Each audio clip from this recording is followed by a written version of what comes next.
Ok. En quoi consiste l'importation de produits depuis la Chine par Alibaba? Donc, on prend un cas type. Vous êtes en Afrique, vous vous rendez sur alibaba.com, vous commandez vos marchandises, vous discutez avec un fournisseur qui se trouve en Chine, et le fournisseur en Chine, dès que vous l'avez payé, il vous envoie votre marchandise par avion ou par bateau.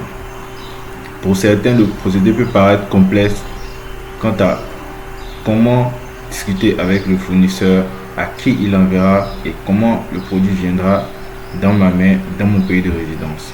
D'accord. Donc, dès que vous avez contacté le fournisseur via Alibaba, vous allez discuter par rapport aux détails du produit, quel est le coût du produit, les spécifications du produit, etc., etc.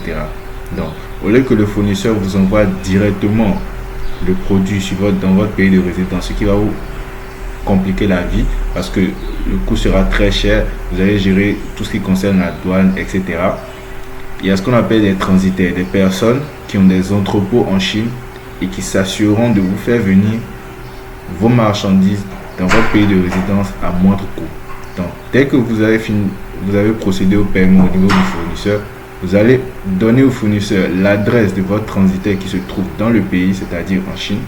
Donc, le fournisseur va envoyer votre marchandise au transitaire et c'est le transitaire qui va vous envoyer votre marchandise par avion ou par bateau dans votre pays de résidence.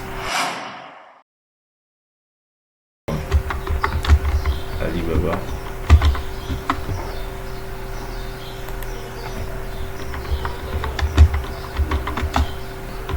Alibaba. Ok. On prend le deuxième lien, alibaba.com. On s'assure bien que ce soit alibaba.com. Ok.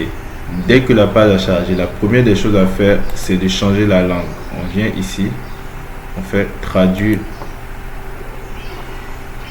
On vient ici, on fait traduire, on change la langue, on passe en français. Traduire.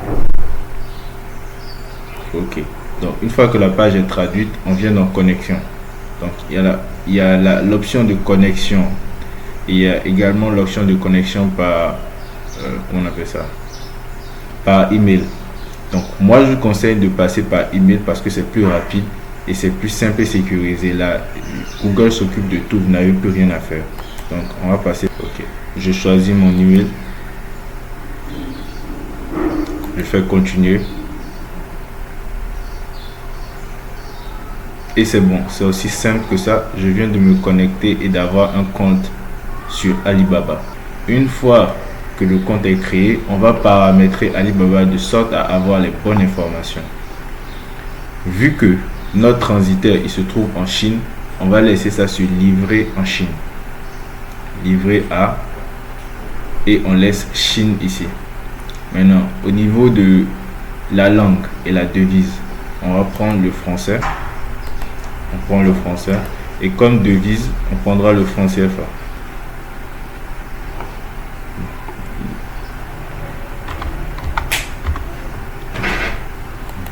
Voilà. On fait sauvegarder. Ok, une fois que la langue et la devise sont paramétrées, les prix s'affichent directement en franc CFA.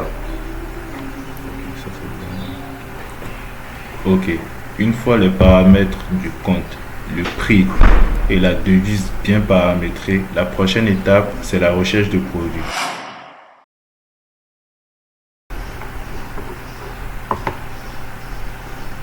Ok, donc pour l'exemple, on partira sur des mini mélangeurs USB.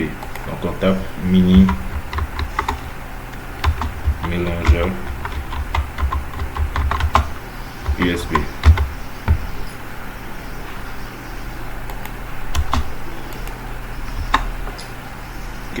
Une fois que la page est affichée, on a les différentes propositions des différents fournisseurs.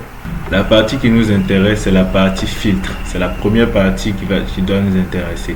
Là, on va filtrer les fournisseurs qui ont été vérifiés par la plateforme Alibaba pour plus de sécurité.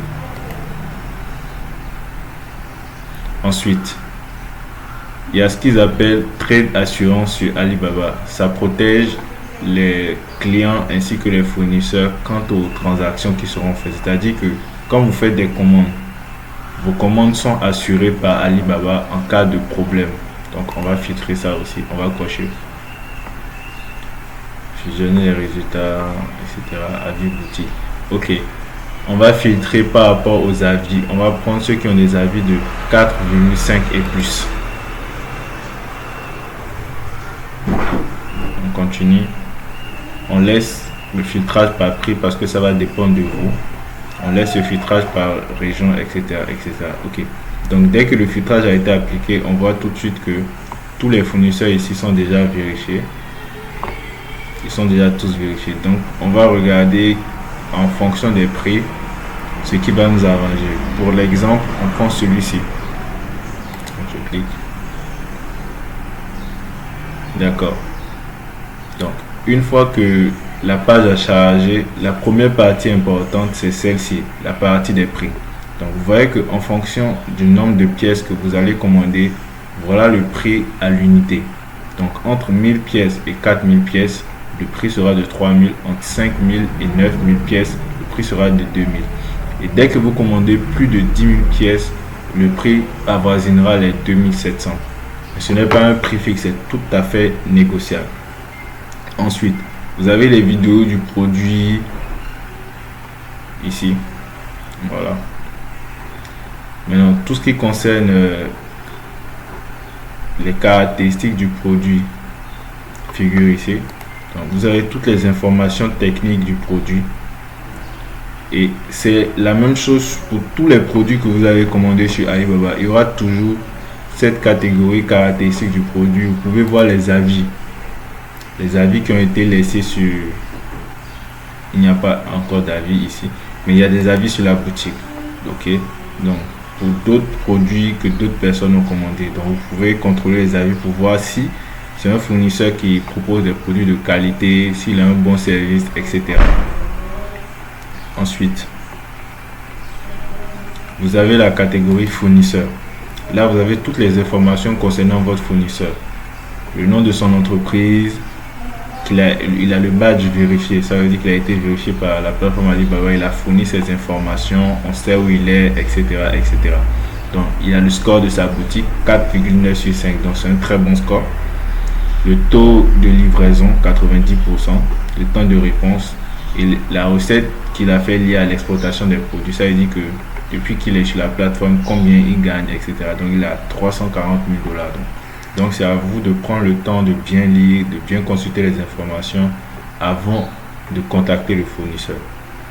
Donc, à plus dans la prochaine vidéo pour voir comment contacter le fournisseur, quels sont les messages types qu'il faut envoyer, quelles sont les vérifications qu'il faut faire avant de payer. On verra tout ça dans la prochaine vidéo. Merci.